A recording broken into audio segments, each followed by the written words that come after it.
Hey guys, welcome to this video. Today we're going to talk about how subject to low equity deals are a financial trap within the real estate industry, especially for newbies, guys. If you don't want to file bankruptcy as a newbie in real estate, trust me, you want to stay away from low equity, especially single family rentals, or any type of rental for that matter. Okay. So guys, now for context for this video, I've recently made an IG reel post talking about how subject to low equity specifically. I'm not talking about the subject to transaction itself.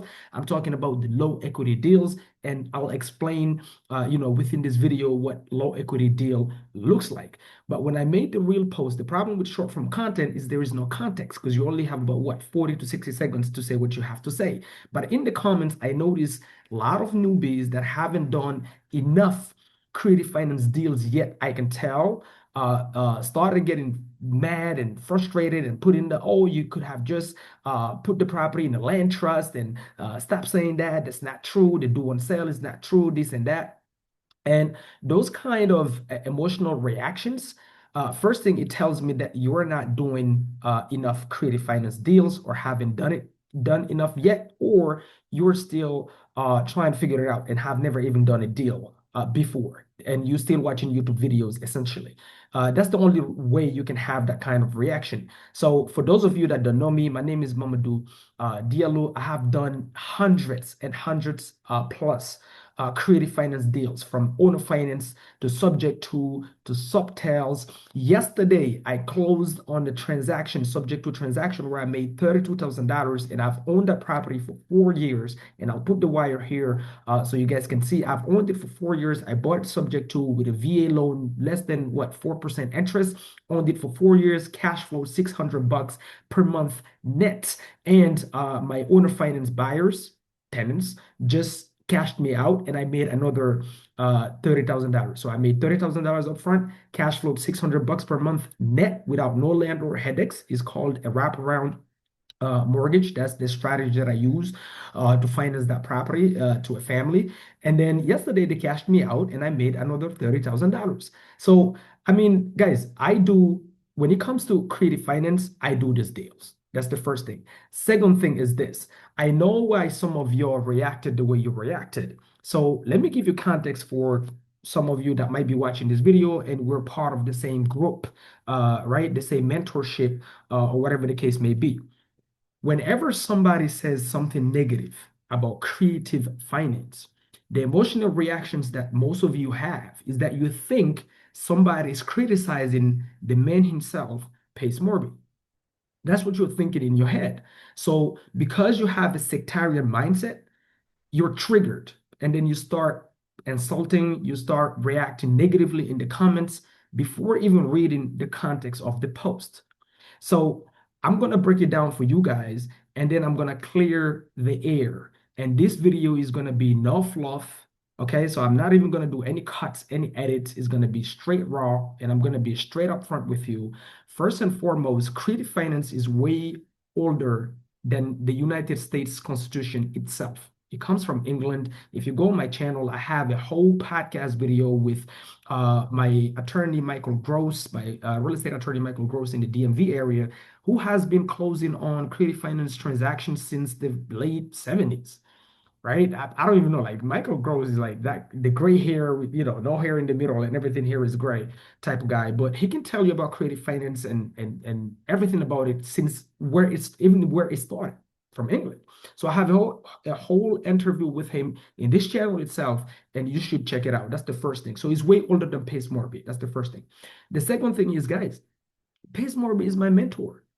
Pace Morby is my mentor, and somebody who I consider a brother, somebody who I will love for life. He's the one who taught me creative finance. So when I make a post, or anybody else for that matter, make a post negative about one specific strategy in creative finance, is not a critic against Pace Morby, is not a critic about creative finance, is a critic about the subject itself, which is the low equity. I can say the same thing about the Burr method. There is ways to do the Burr method that are completely wrong and can put you in financial distress. There is a wrong way to buy cash deals that will put you in financial distress. My company now do real estate luxury new development, right? We do specs builds in Dallas, Texas. There's the wrong way. There is a wrong way to approach buying dirt and then building on it to resell for profits. So if I talk about it, does that mean I'm criticizing the whole new development industry? No. Does that mean I'm criticizing anybody who has a new development coaching program? No. So before you react emotionally and thinking that I'm criticizing Pace Morby, he is my mentor. He's the one who taught me how to negotiate creative finance. He's the one who taught me about creative finance at a high level. There is nobody in sub two when I joined. There's nobody there that ever took more action than me when I joined. And the proof of it, if you go and read the book, Wealth Without Cash, I am mentioned on page, I think it's 217 because of all the deals and all the noise I've made in sub two. Okay. I've done 100 plus free, absolutely free Zooms, training newbies that are joining sub two because of the action that I was taking. I was doing so many deals. I was learning so much on the field by doing, not watching videos. And I started just proactively by myself on my own time. Pace didn't ask me to do it, didn't pay me for it. I started helping newbies within the group. Every Wednesday, I used to run like 1 hour, 2 hour Zooms, help newbies underwrite deals, talk to their sellers on the phone. There is dozens and dozens of students in sub two that I helped get their first subject to deal, their second subject to deal, and their third subject to deal, help them do the first Airbnb, you name it, a bunch. So I would jump on three ways and help them negotiate deals and with JV on them. That's how Pace started saying my name a lot. And then he mentioned me in the book. So Pace is my brother and my mentor. I'm not criticizing Pace. What I'm criticizing is the way we approached low equity. And also, I'm a free thinker. I don't worship anybody. I can respect a mentor. I can follow a mentor, but it's not because you're my mentor that means everything you say I must follow or I must agree with. There are certain things I don't. It just doesn't align with me, which is okay. It might align with John, but not with me, which is okay. I cannot. If I join a group, I don't become. I don't. There's one mindset I will never adopt in my life is the sectarian mindset. What I mean by that is you join one group, and because that one group can only see red, you only see red. There is a whole world outside, guys. Like, relax. It's not that serious. Okay. So that's the first thing. So I'm talking about a specific type of deals. That's one. And I'm talking about to a specific person, which is that newbie in real estate that is low on cash, that is still trying to figure it out, that joined real estate to try to build financial freedom. That's who I'm talking to. If you're somebody who is already financially well off and you're buying these low equity properties because you want tax write-offs, fantastic for you. That's You're not the one who I'm talking to.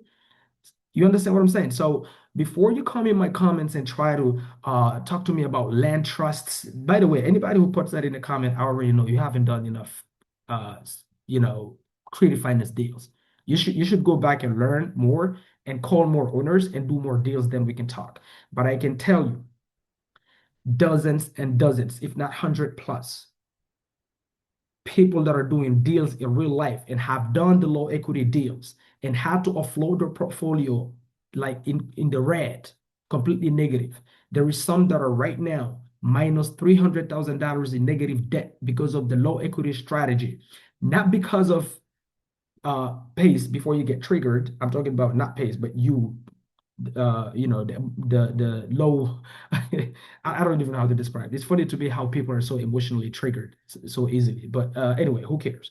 Guys, I'm a free thinker. I say what I want, I do what I want. I don't let anybody tell me how to operate. And my dad always taught me to always be a student, not a follower. So I don't operate in that frame. So it's not something that resonates with me. Now, one thing you need to know is that in real life, every single person that have been stuck with these deals, okay, every single person that have been stuck with these deals and had to sell a property in the negative or had to file, some are in the verge of filing bankruptcy. I'm not gonna lie. Some are in $300,000 minus negative debt, right? They do reach out to me privately because they've heard my name in the group, or some of them I've already done deals with them. And over time, things got lost. They're busy, I'm busy, but like we talk in private. And they might not come and say it online because maybe they're scared of those negative comments. I'm sorry, I'm not. I am absolutely not scared of a negative comment. It's not going to change my life. I'll still be here sitting and sipping my coffee and living my life. I absolutely don't care, just so you know. So, with that being said, guys, the low equity deals, right? Why is it a bad idea for a newbie in real estate, or just somebody who, you don't have a load of cash in your bank account yet? Let me try to share my screen. I'll break it down for you. Let me see. I'm lucky that, guys, I'm lucky by the way that I've only done, I think, one deal, subject to deal that was low equity, by the way. So when I even made the post, it wasn't even about me. It was about, because I'm getting so many DMs and text messages of people stuck with it and wanting me to call them and help them how to get out of it. That's what made me make that post. It's not for me. I've only had one deal that was low equity, one. It was very hard to get rid of it, but luckily for me, I got creative and I got rid of it where I broke even. I didn't like lose any money or anything like that, but I broke even. I didn't make anything either, right? So with that being said, guys, let me try to share my screen and let me see if I can let me try to share my screen, guys. Like I said, this is a raw uncut video, so we're gonna cut the bullshit, but I had to give you guys that context just so you know. By the way, for those of you that don't know, when I joined Sub2, I made my first deal. I did it in 2 days. I joined Sub2 today, and the day after, I closed my first Subject 2 deal. I was already wholesaling before I joined. Uh, Pace Morby's mentorship, which I'm still part of because it's a lifetime mentorship. And guys, like it's not the issue is it's not about him teaching the strategy, right? That's not what it's about. Most strategies that he teaches is the way people go and apply. You see, so if he teaches, I don't know, one of the things that Pace used to say that I really love is, "Hey, I'm having a Zoom today, and an attorney is coming, and he's gonna talk about how to write off your taxes and land trust and this and that." And he will say, "Listen, if that Zoom, you shouldn't be part of it based on where you at in life and financially." Go get to work. Be on the phone calling sellers. Why are you on that Zoom? I used to love that. So this is the same thing, guys. It's like if you have money, when you applying all these strategies that Pace teaches in that group, some strategies are for some people, some strategies are not for some people.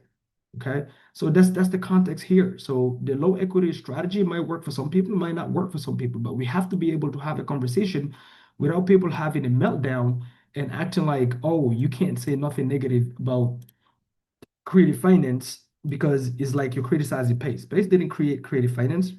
He teach it better than anybody, but he didn't create it. It's not his. It's not like he has a trademark on creative finance. So anybody can talk about it.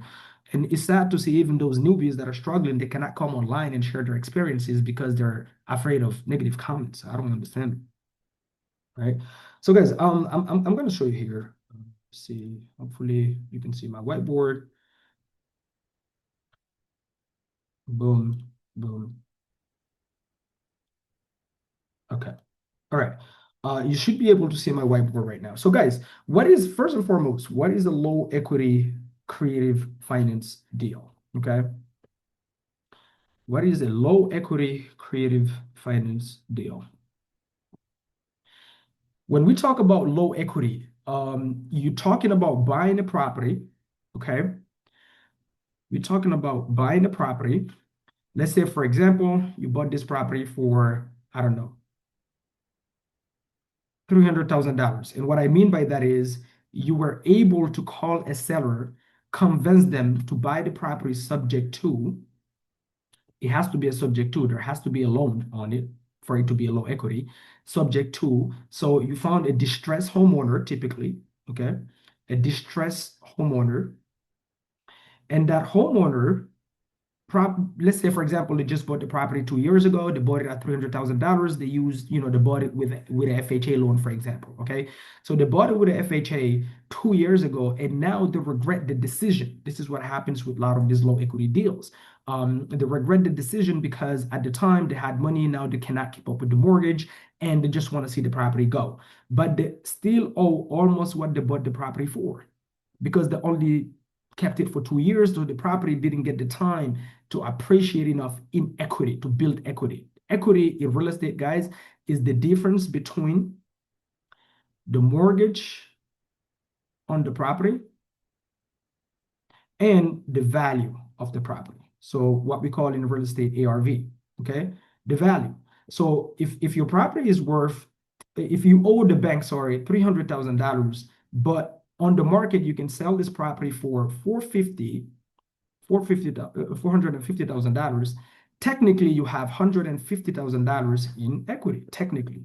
And the reason I'm saying technically is because anybody who does deals in real life knows if you sell the property for 450, you're really not walking away with $150,000 net, because you have what we call you have commissions.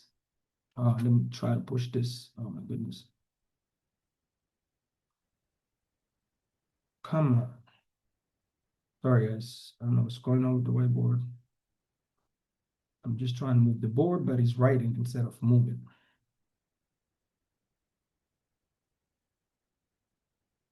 I don't know. Why isn't it moving?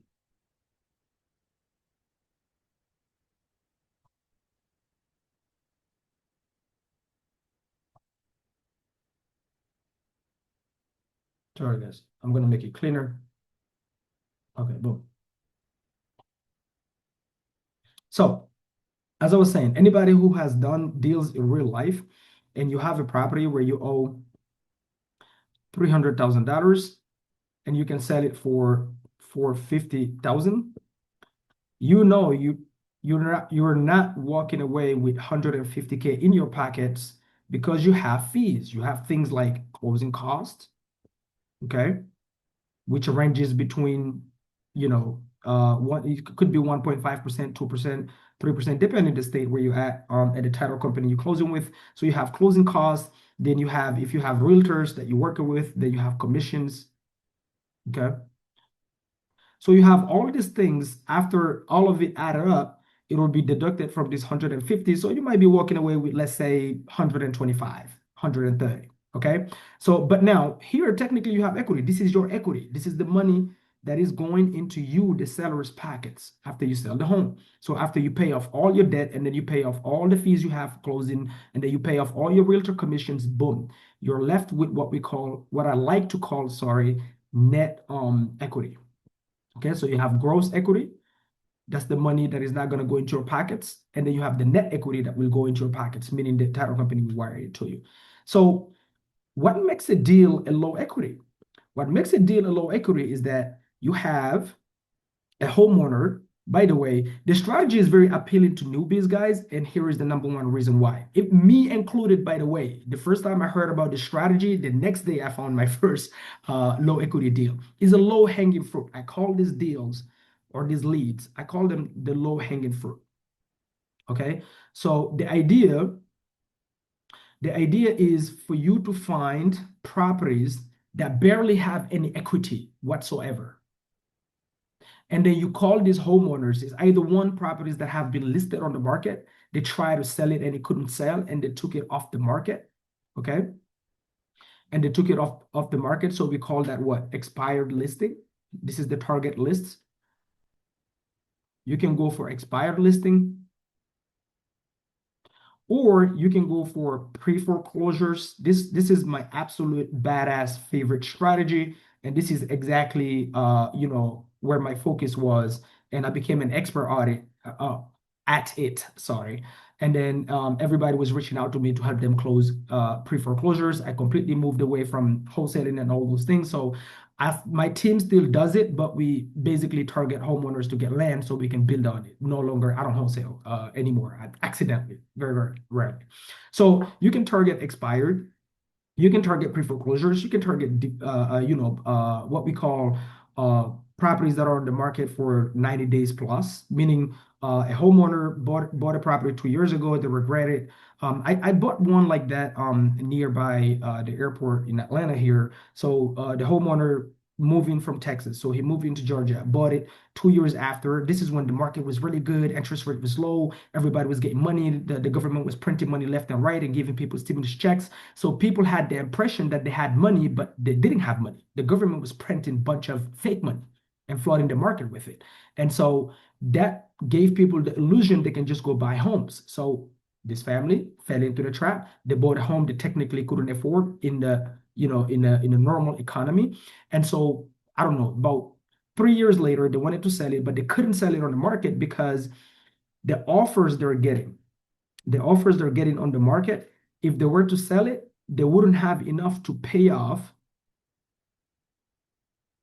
the loan that they still owned on the property. And the reason for that is because the property didn't build any equity.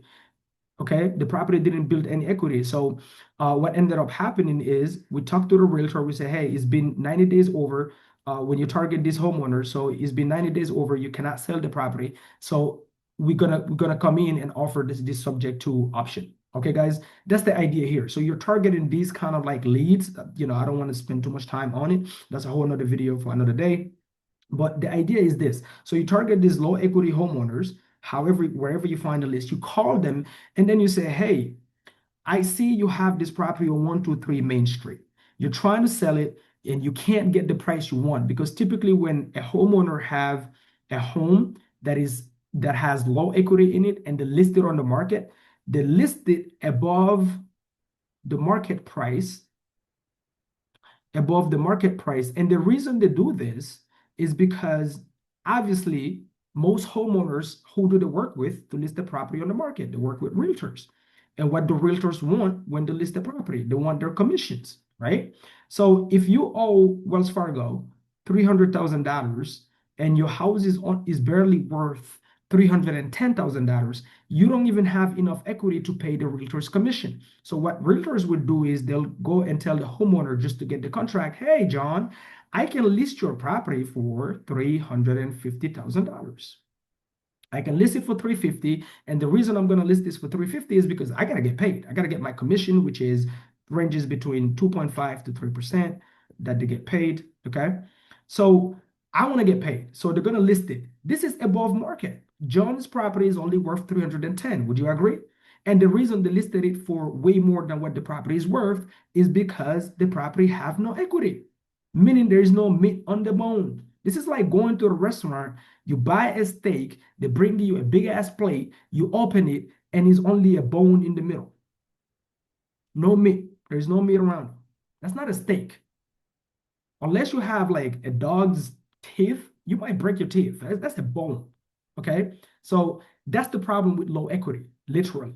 So the sellers now get trapped. They get stuck with these properties and they stay way longer on the market. They cannot sell. All the offers they're getting around the 300, even less sometimes because they've lived in the property. Their dog might have destroyed the property. Now the property needs work. So they end up becoming what we call an upside down seller. Okay, so upside down. Let me use the color. Upside down. When you're upside down, that means now you're literally negative because you're getting a bunch of offers that cannot even cover your commission, let alone the debt that you still owe to the bank. And if you sell the property, if you accept the offer with, let's say hypothetically with this scenario, you accept an offer at, I don't know, 200, 299. The difference here, who has to bring it to the table, is the homeowner, the seller. The seller has to come to the table with a check to close on the property that he bought so he can sell it, right? So he can sell it. I am even reminded, guys, the one low equity deal I've had when I sold it, I think I sold that property for about a month ago. When I sold it, I had to come with 2,500. My realtor, JL from Maryland, I remember she had to have me wire 2,500 or 3,500 to title to close on the transaction. So I had to pay to sell my property. Now, I was in a great situation. I promise you, I know people personally that just gave up on the property. Personally, I'm talking about investors now that bought these properties, okay? Let alone homeowners. And so what ended up happening is with these homeowners, they get calls from investors that have learned what? Investors like me that have learned to target low equity homeowners. And here is the idea. The idea is for you to call these homeowners and convince them to leave the loan, to sell it to you subject to. What does that mean? That means the homeowner, so the seller, is leaving the existing mortgage. So the existing mortgage is staying in place, okay? So the existing mortgage will stay in place under name and their credit, and you, the buyer, you're going to transfer title. So we're going to transfer title to the buyer, okay? So you take over the title of the property, but the loan stays in place on the seller's name, and you just keep making the monthly payments on the property. And essentially, you just bought a property and you didn't have to go qualify for a loan to buy the property. All you had to do is to bring the capital for closing, and if the property needs renovation, then you renovate it and then you do whatever you want in the back end. And typically is either one, because there is no equity, you cannot do what we call fix and flip on these properties, meaning you cannot renovate it, then sell it on the market for a profit because there's no equity. There's nothing to sell. Okay. So typically when you buy low equity properties, the idea is to do what we call buy and hold. That's the idea is, hey, who cares about equity as long as you can cash flow? That's the idea. Sounds like a good idea. Okay. So the idea is, who cares about equity as long as you can cash flow? This actually breaks, I think this actually violates one of the rules that Warren Buffett teaches in business in general. Okay. So who cares about buy and hold as long as you can cash flow? Sounds like a good idea. Like I said again, if you're in a situation where you have shitload of money, whether that you own businesses or however you made your money, and you just need the tax write-off, this is a great strategy because you can buy these properties, keep them as buy and holds, meaning rentals, whatever that strategy is, and then you just write it off for taxes. So this sounds good for people with 12 different businesses, online coaching, selling books, traveling, doing events, getting paid for it, speaking engagements, you're getting paid for it. So you bring in so much cash that what you need is tax write-offs. So who cares about equity? You just want to buy deals. You just want to buy properties just to get the tax write-off benefits. That's not the case for 99.9% of people in real estate, especially the newbies. They don't have any cash. I know I didn't when I first started. I was trapped on cash. So this is not a good strategy for me because I don't have any cash. I don't have anything to write off. I'm trying to build my cash flow, meaning I'm trying to build my cash in the bank. Okay, guys? So the idea here is for you to buy these properties and then in the back end, turn them into what? Cash flowing properties, strategies like Airbnb. This sounded like a very good idea when Airbnb, every guru was talking about Airbnb when the market was good. Like, everybody was traveling, everybody had money, the government was printing stimulus checks. So even the people that earn, I don't know, less than $15,000 a year was traveling left and right and renting Airbnbs from wherever. So you could find a property anywhere, any neighborhood. Location people didn't care. So you could find a property at any location, even if there is nothing around, and put your grandma's picture on the wall, not even paying the property, put it on Airbnb and get bookings because everybody had the illusion that they had money, but it wasn't. Nobody was making money. It was the government printing checks and sending it to people.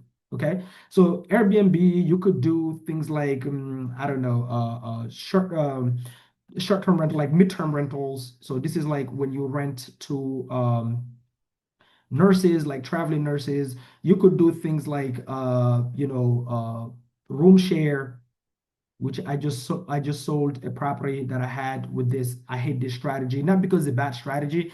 I just hate low income rentals. Like in general, I just found with experience, it's just not my forte. I don't like, I don't know. I don't like the feeling of like, I don't know. Let me not even say what I'm thinking in my head right now. So room share. So there's so many strategies you can do So it's like, hey, who cares as long as you take over these loans where you're just making the monthly payments. Let's assume the monthly payment you took over by buying it subject to is 2,500, and then you go analyze the deal on the market, and then you realize you can rent the property on, let's just say, midterm. Okay, like Airbnb right now, guys, people are getting their asses handed to them with the Airbnb. I just sold one of my Airbnbs in Maryland, Prince County. We sold the property for $622,000 fully furnished because the Airbnb market went down, and luckily, like I said again, we made money on that property. We didn't lose anything because I bought it with equity into it. Okay, guys. So 2,500 here, and let's say you could rent this property on as a midterm rental. Let's say you can rent it for 3,500. I'm just going to be conservative. Let's say you can rent it for 3,500. Okay, this sounds appealing, correct? Okay. Here is the problem. This is what's attractive when it comes to newbies. So the saying is, equity come and goes, but cash flow always flows. I used to love that saying. I still kind of love it, but not with this strategy. But I still kind of love it. Okay. So the idea here is why is this strategy so exciting for newbies in the first place? Guys, let me tell you something. I have never, and I guarantee you, I challenge you to prove to me that you can take more action than me when I used to do this. You can't. You weren't talking to more sellers than me. I have never called a homeowner that is in distress with their property, have a hard time selling it because they have low equity, and I had to do a hard negotiation with. Never. It never happened to me. So every time I've called a homeowner that is a low equity lead, we call that, okay? I didn't have to try hard to negotiate. Okay, so low equity leads, I have never struggled to negotiate with these people because what is their number one pain? What is the pain here? The pain is the damn mortgage. It's the mortgage that they're tired of. They just want to see it go. So as long as you can clearly explain, okay, how the transaction is first and foremost legal, because most people have never heard of, subject to a creative finance, how the transaction is legal, is not an illegal transaction. That's the number one thing. Number two is telling them the security. If you can explain it clearly to the homeowner, how they're secured, what does that mean? Meaning, remember when you buy the property, the loan is staying on their credit and their name. So what happens in the future if you go bankrupt, if your business go out of business, if something happens to you and you stop paying the mortgage, whose credit get wrecked? Of course, the seller's credit, right? So this was one of the number one objections that homeowners have, which we've learned how to overcome that objection. So we explained, that's a whole another video for another day. I've made videos explaining how you explain that in this channel. So look for it in my creative finance playlist. So as long as you can explain these things, typically, they're more than happy to give you the keys to the property and you close on it and do whatever you want with it because their number one pain is the mortgage. There is no hard negotiation here.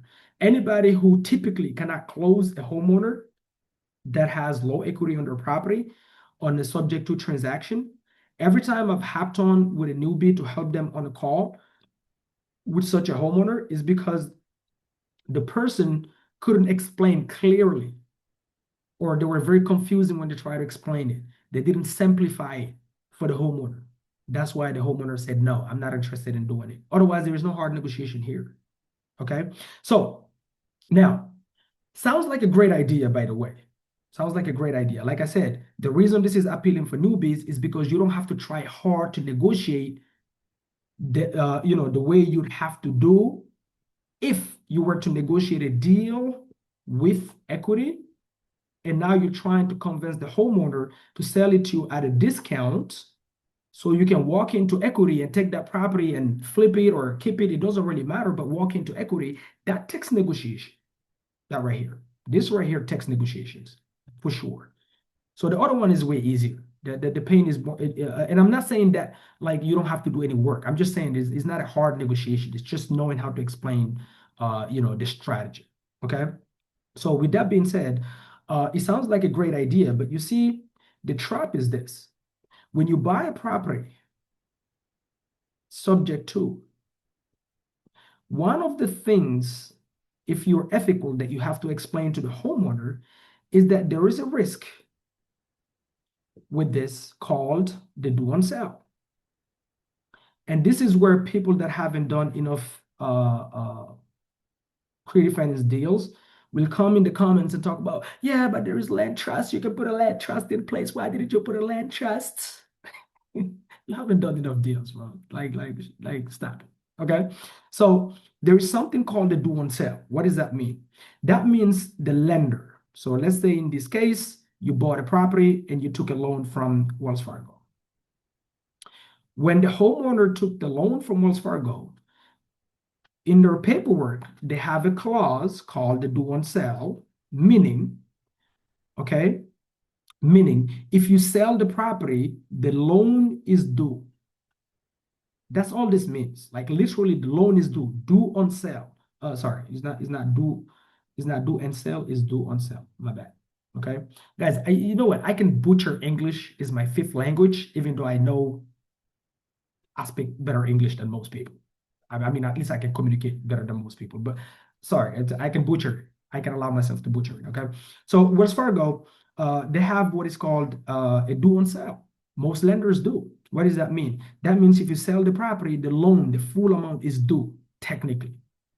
Okay. The full amount is due. Now, Wells Fargo reserve the right to either let you, keep this property when you buy it subject to, if they ever find out, they have the right to either call the note due, meaning going, hey, Mamadou, you bought this property from John.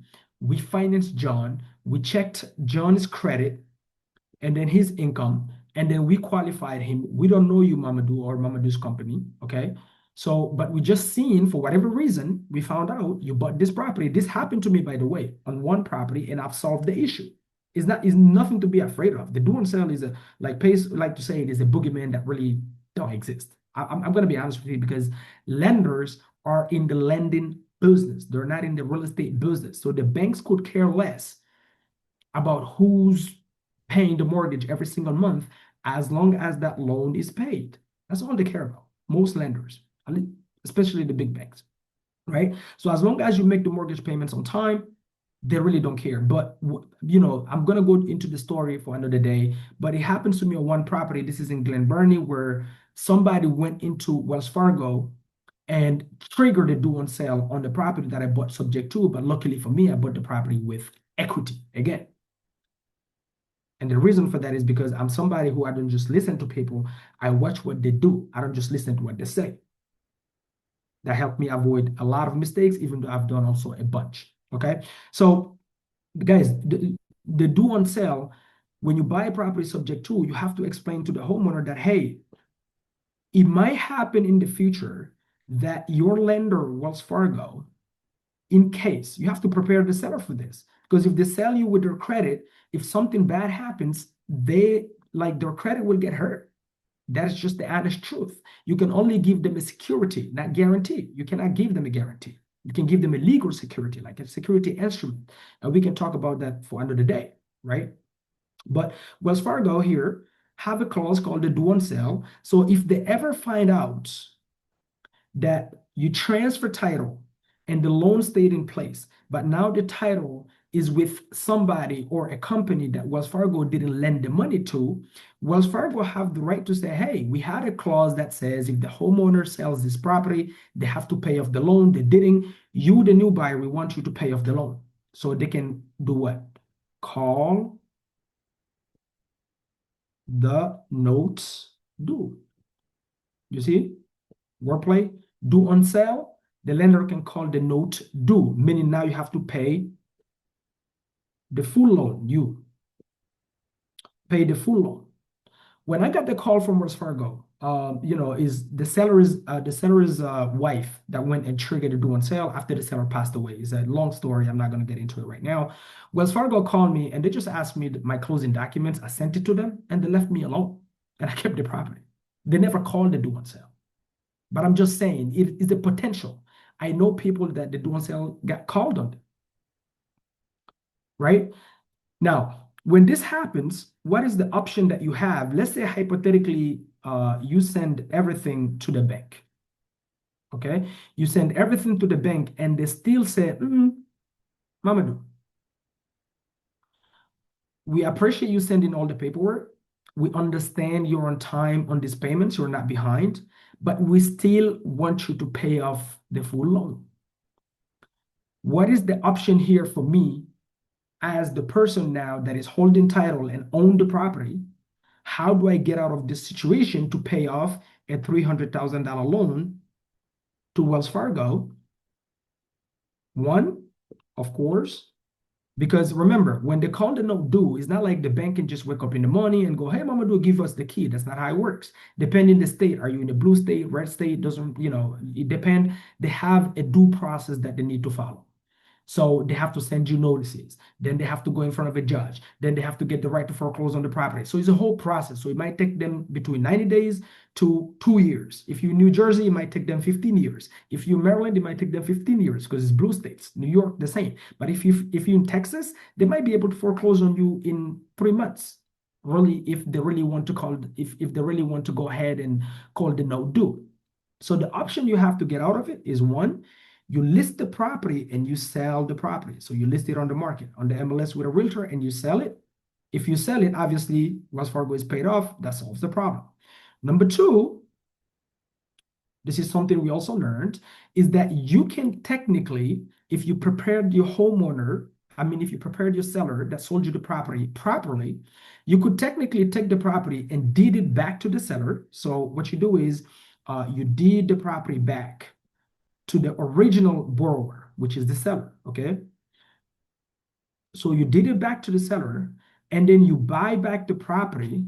So if you did it back, it solves the issue because now Wells Fargo cannot say, hey, John, pay me off because they lended John for 30 years. So John don't have to pay them off. So you did back the property, which you have to go through an attorney to do that or a title company. So you did it back, then you buy it back on what we call an agreement for sale. So you buy it back on an agreement for sale. Okay. This is just like depending which state you're at or who you talk to. People call this differently. Some people call it an agreement for sale. Some people call it a land agreement. So it depends. It has different names, but all this means is you're buying the property, still subject to. So you're going to control the property, but this time you are not going to transfer title. So title is not getting transferred. Okay. So this time title not transferred. So you're going to leave the title on the borrower's name. You will control the property, cash flow the property, okay? But you're not transferring title until you're ready to go take your own loan or sell it on the market and just cash out. But you're not transferring title to not what?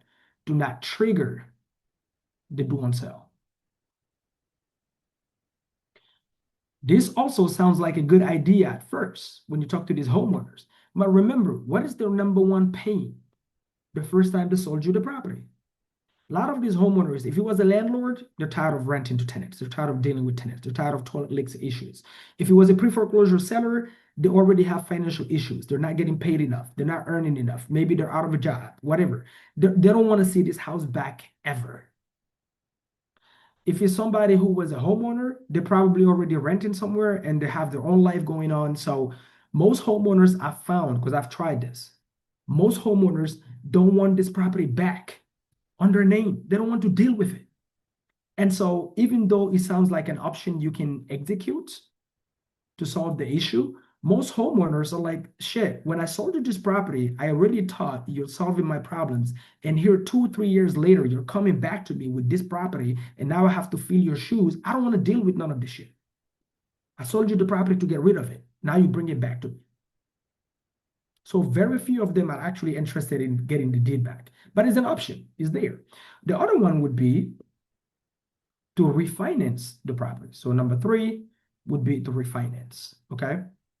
Refinance meaning you're gonna go to a lender and you're going to say, hey, I want to cash out on this property and take a brand new loan and cash out Wells Fargo through a process called refinance, here is the issue with the refi, guys. When you're refinancing the property, they want you to have on average at least 25% equity. Because if you don't have equity, the lender know if they ever have to foreclose on you, you know what they know? They know if they foreclose on you on a low equity property, they cannot sell it back and get back their money. So they want you to have equity. That's the number one golden rule for every lender. They don't want you to be what we call over leveraged. And so if you don't have equity, they're going to say, no refinance. One of my students just had that happen to her. She just bought a property. She have a co-signer. The co-signer is trying to remove his name off the loan. She went to try to refi, but they only bought it 2 years ago. Her property is in Ohio. The lender told her, until you build at least 25% equity, we cannot refinance because we can only give you 75% of the property's value. It's just how it works. So refinancing is an option, but you can't refinance because you don't have any equity. So the lenders are going to look at the property and go, no, you're over leveraged. What is the fourth option? I might be leaving an option on the table, guys, but as I'm just going on top of my head, guys, this is not scripted. Okay.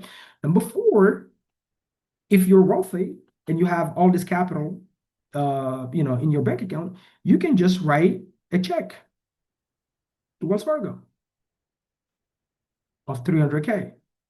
How many people that you know that have excess cash of $300,000 to just wake up in the morning and just write a check and send it to Wells Fargo? $300,000. How many people do you know?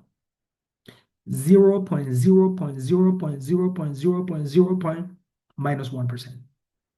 So most people cannot do this. So this is what happens with the low equity now, is most newbies that bought these properties that have been in real estate for less than 5 years, I would say even less than 7, don't have enough experience yet. They get stuck with the property now. I've seen dozens of newbies that bought these properties this way. And then, they were doing Airbnb. Airbnb stopped working. Now they're bleeding on the property because you still have all these expenses. You have the mortgage, you have property taxes, you have the HOA fees, but the property is empty, it's not bringing any cash flow. I've seen some newbies, they got stuck because their tenants stopped paying. They cannot evict, it's taking a long time, so they're bleeding. And I've seen others where they do on sell. Listen, on low equity deals, I really want to emphasize this, guys. The do on sale is the least of your worries. The idea here is not because of the do on sale. The do on sale is the least of your worries. This is easily solvable. I'm not gonna lie. Like this is something not to be afraid of. Don't even be afraid of the do on sale. But one thing my attorney, Michael Gross, have taught me, I have to be honest. I've learned way more and so much. There's no better way to learn real estate than really like when you start doing real estate deals with an attorney that have a lot of experience. Promise you guys, take the time to go build the relationship with them, sit down with them and talk to them. Like Michael Gross will have like long conversations. I've learned so much because he's closing these deals. He knows the guidelines, the underwriter rule, like he knows. So you're going to learn so much. And it's funny because Pace Morby himself explained in one of the Zooms how he actually learned a lot when it comes to this doing deals, creative finance deals with a closing attorney that was going to retirement that he used to use. So they're the best way to learn, attorneys. Okay.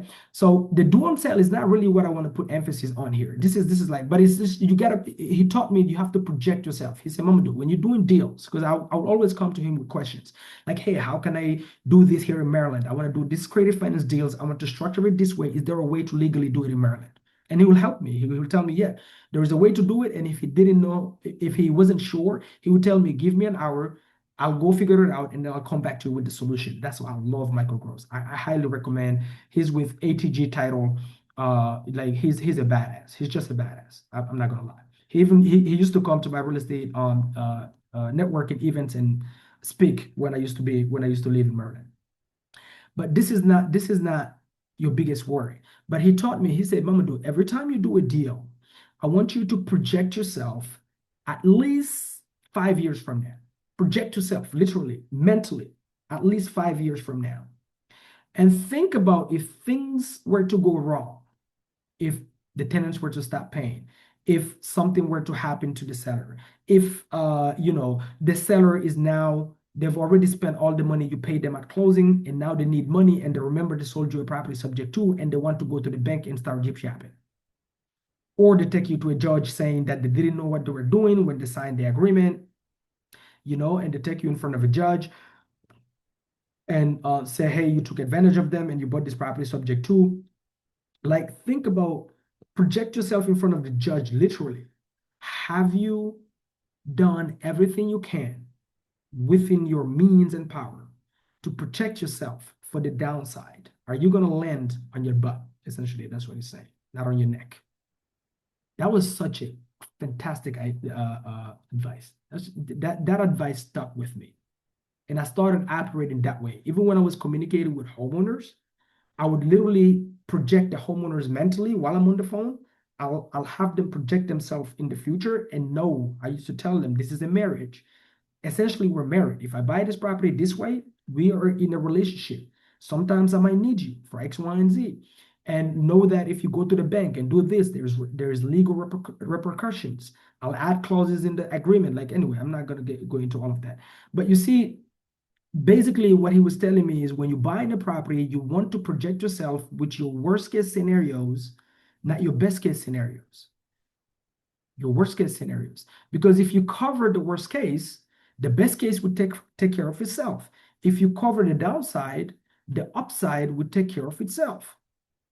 And so a lot of the newbies that got stuck with these transactions, with these properties, the low equity properties, and had to offload them either with negative, like sell it negative, or just let it go. There's dozens and dozens of investors that bought these properties, the low equity properties, and they just completely disappeared. Like, they just disappeared. They stopped paying the mortgage. One. Two, they didn't reach out to the seller to try to work with the seller.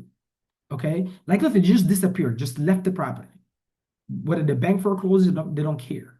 And then the homeowners are looking for them and cannot find them. The wholesaler that was in the middle of the transaction looking for them cannot find them. The realtor that was in the middle of the transaction is looking for them, they cannot find them. A bunch. They might not come online and talk about it, but I get the messages and we talk behind the scenes. Or some of them are just not as active as I am on social media. Right? And so if you have these properties and then your cash flow stop coming in, whether that be, like right now, I have 2 properties in Maryland. 2 of them, it's been a year. None of those 2 properties, the tenants have been paying. A year they haven't been paying. Do you think it's been a year that the bank just called me and said, oh, Mamadou, you cool? This is properties I bought subject to, by the way. 2 of them, one is in Baltimore City, the other one is in Glen Burnie, Maryland. 2 years. And because the blue state, to evict somebody takes forever because it's almost like you don't own your property. The tenants own your property. But do you think that the bank called me and said, hey, Mamadou, we love you so much. You're such a handsome guy, and we know you bought this property subject to with all the good intentions. So you don't have to pay your mortgage. Do you think the bank called me and said you don't have to pay your mortgage? No, I still have to pay my damn mortgage every single month. I still have to pay property taxes. The county don't care. I still have to keep the lawn cut. Otherwise, I'm going to get city violations.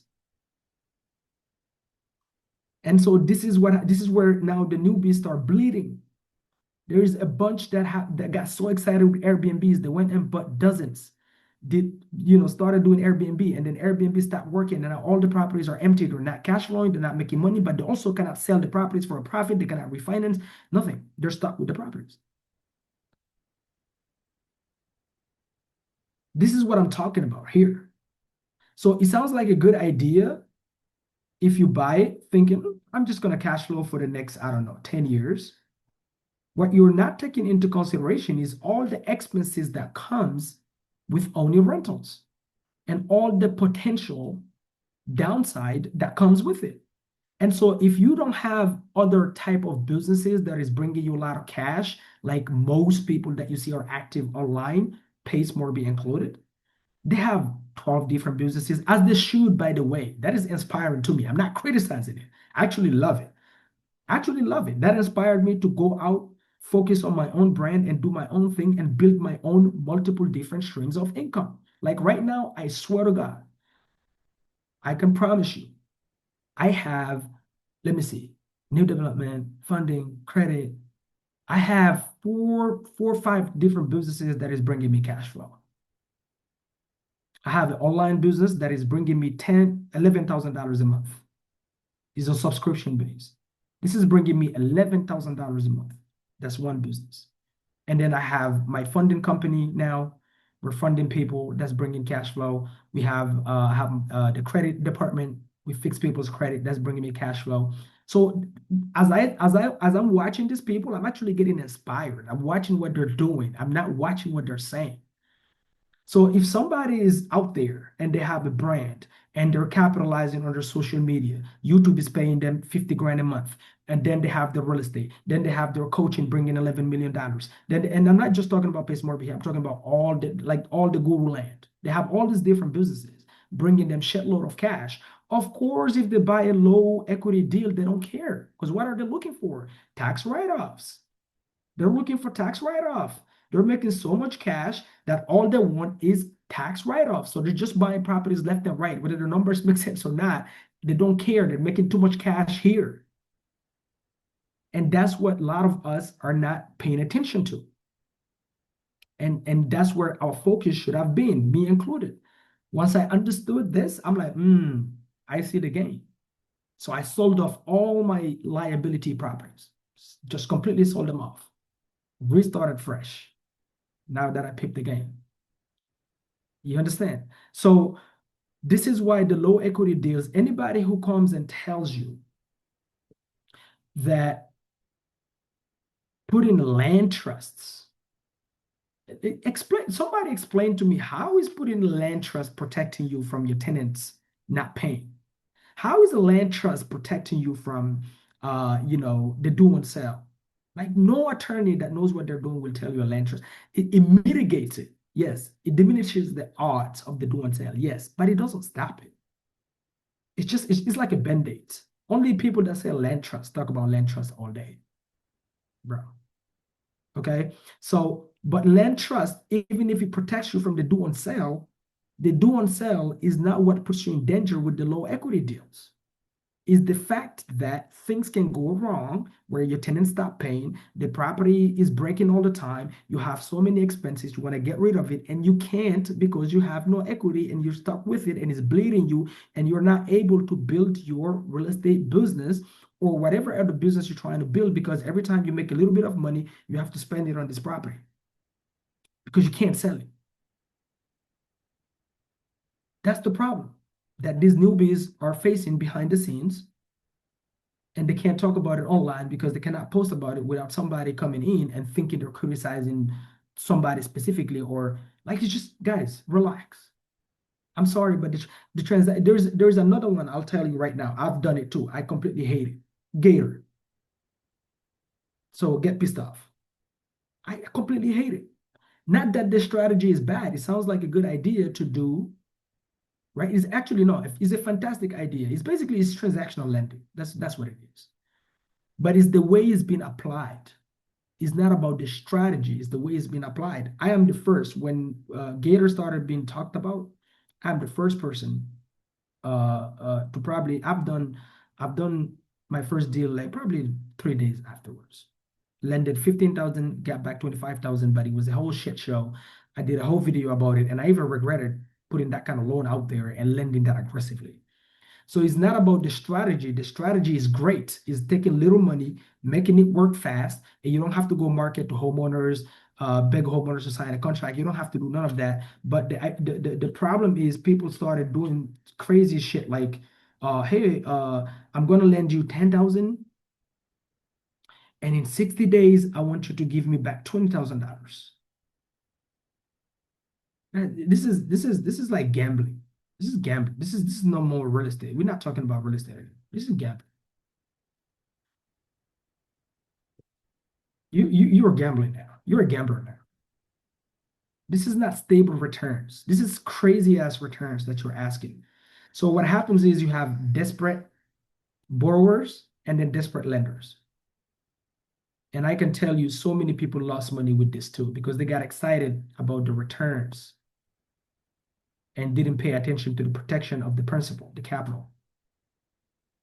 In most deals, 99.9% of deals in real estate, nobody can justify this kind of returns. No. Maybe in business, yes. Like my team and I, we just bought a grocery store. It's cash flowing so much that I can offer you returns like this if I buy a cash flowing business.